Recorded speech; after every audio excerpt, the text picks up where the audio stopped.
alla Fiera di San Gregorio che si è conclusa la settimana scorsa. Ospiti importanti tra gli espositori erano Aprolav e noi abbiamo sentito il presidente Terenzio Borga. Di seguito il governatore Luca Zaia ci ha parlato dell'acqua. Ecco, qui vedete l'acqua che scorre. L'acqua è diventato un problema per le nostre campagne. Andiamo a sentire cosa ha detto ai nostri microfoni anche il presidente Luca Zaia a proposito dell'acqua. Noi non possiamo più permetterci di sprecare acqua.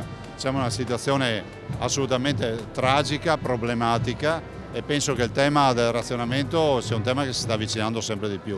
Quindi un appello ai cittadini, a prescindere dall'ordinanza, di stare veramente attenti al risparmio della risorsa idrica, di evitare di sprecare, perché anche il piccolo bicchiere d'acqua sprecato nella montagna dei bicchieri d'acqua riempie laghi. Bisogna iniziare, questo è un anno particolare, ci sono i cambiamenti climatici, però abbiamo avuto anche annate secche così anche 10, 20, 30 anni fa, insomma la storia ce lo dice. Bisogna però capire che il mondo va verso comunque anche dal punto di vista etico, un risparmio della risorsa idrica. A livello nazionale il governo deve predisporre, a mio avviso, un piano Marshall per l'agricoltura, per le risorse idriche, in maniera tale che poi ci gioveremo tutti.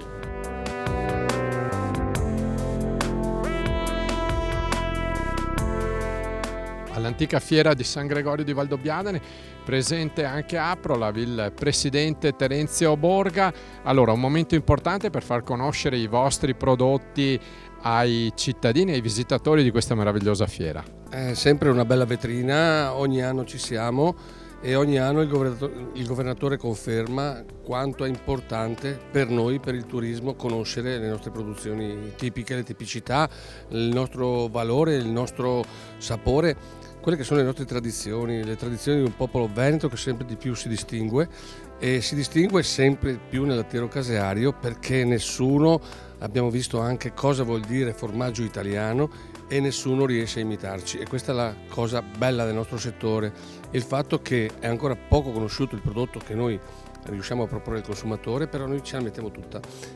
San Gregorio è proprio uno degli emblemi di quello che deve essere la promozione nostra. Tanti formaggi importanti, formaggi fatti, non ci stancheremo mai di ricordarlo, con il latte veneto.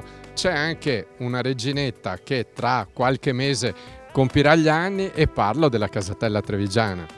Top! Non ricordo quanti sono, ma l'intuizione del nostro direttore Bernardi insieme con Marino Innocente è stata vincente come al solito, perché effettivamente quello che si è riusciti a salvare dalla tradizione è importante, il morlacco bastardo, ma soprattutto la Casatella Trevigiana. Il primo formaggio DOP a pasta molle a livello nazionale, quello che effettivamente dà un valore a quelle che sono le nostre produzioni della provincia di Treviso.